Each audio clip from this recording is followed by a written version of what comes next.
오늘 저희가 깊이 파고들 자료는 변웅재 변호사의 나의 소비자 분쟁 조정기입니다. 이분 원래 대형 로펌 변호사셨는데 소비자 분쟁 조정위원장으로 가셨어요. 주변에서는 거기가 뭐 하는 데냐, 돈 되냐 이런 얘기도 많았다고 하는데요. 저자는 그 억울한 소비자들, 돈 쓰고도 죄인 취급받는 분들을 돕고 싶었다고 합니다. 네, 맞아요. 저자가 이제 3년간 위원장으로 계시면서 겪었던 아주 생생한 분쟁 사례들을 모아놓은 책이죠. 전자상거래부터 시작해서 서비스, 의료, 금융, 그리고 요즘 많은 집단 분쟁까지 정말 우리 생활이랑 밀접한 이야기들이 가득합니다. 그래서 오늘은 이 중에서 좀 중요하고 또 흥미로운 지점들을 짚어보려고 해요. 아마 들으시면 나도 이런 일 겪을 수 있겠구나 하는 통찰을 얻으실 수 있을 겁니다. 좋습니다. 그럼 바로 첫 번째 사례부터 들어가 볼까요? 이 온라인 쇼핑 정말 편리하잖아요. 근데 법적으로 7일 안에 청약 철회, 그러니까 쿨링 오프가 보장된다고는 하는데 이게 생각보다 간단치 않다고요. 예를 들어서 아이돌 팬미팅 응모권 때문에 앨범을 막 엄청 많이 샀는데 팬미팅 떨어지고 나서 7일 안 됐으니까 반품해달라 이랬더니 거절당한 경우가 있다면서요. 아, 네, 맞아요. 그게 법적으로 7일이 보장되긴 하는데 이 예외 규정이 문제입니다. 핵심은 이제 소비자가 사용해서 가치가 현저히 감소한 경우인데요. 이게 좀 애매하거든요. 방금 말씀하신 음반 같은 경우는 포장을 뜯는 순간 그 응모권이라는 가치가 사라졌다 이렇게 본 거예요. 노트북 전원을 한번 켜봤다거나 명품 포장지를 뜯었다거나 하는 것도 비슷한 논란거리죠. 아, 그렇군요. 그럼 그 가치가 줄었다는 걸 누가 판단하고 또 소비자는 사용 안 했다는 걸 어떻게 증명해야 하는 거죠?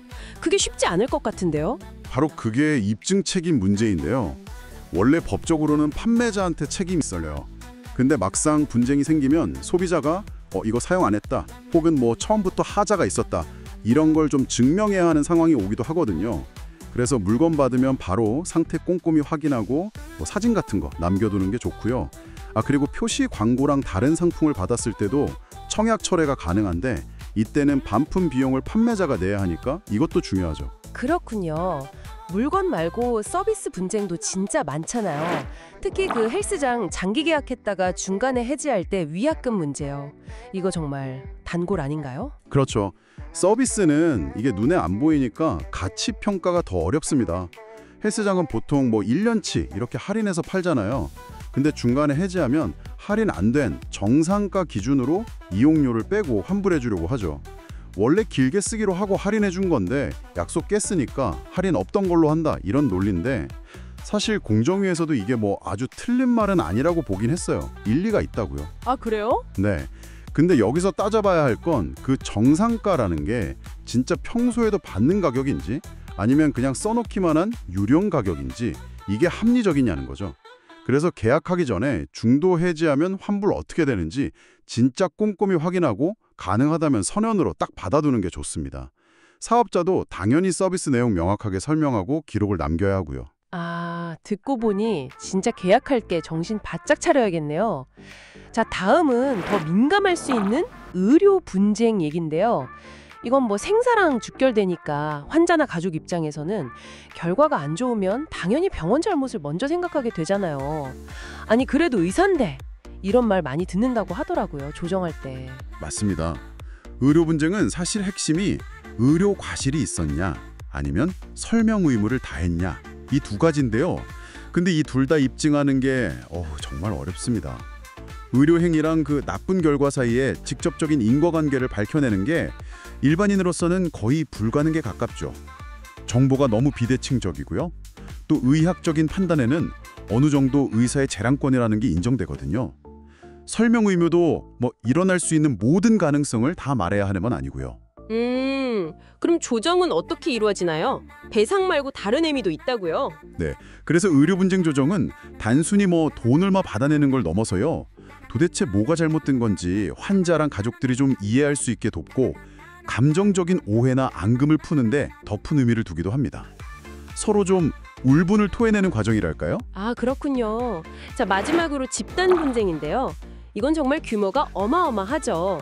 넥슨 메이플 스토리 확률 조작 사건. 이게 대표적인 성공 사례로 꼽히던데요. 네, 맞습니다. 그 사건은 게이머들, 그러니까 소비자들이 정말 적극적으로 의견을 냈고요. 넥슨 측도 비교적 좀 능동적으로 조정에 참여했어요. 그래서 결과적으로 약 80만 명한테 219억 원 정도 규모의 보상이 이루어졌죠. 이건 소비자와 기업이 좀 같이 문제를 풀어간 좋은 사례라고 할 수 있습니다. 따로 또 같이 움직인 거죠. 오, 다행이네요. 네, 근데 반면에 그 머시포인트 사태 같은 경우는요. 플랫폼 사업자들이 내가 내 아우를 지키는 사람입니까? 약간 이런 태도로 서로 책임을 미루면서 아직도 해결이 잘 안 되고 있어서 좀 안타깝죠. 이 플랫폼의 책임 범위가 어디까지냐? 이게 앞으로 계속 중요한 쟁점이 될 겁니다. 네, 그렇겠네요. 오늘 저희가 살펴본 사례 그림은 사실 빙산의 일각에 불과합니다.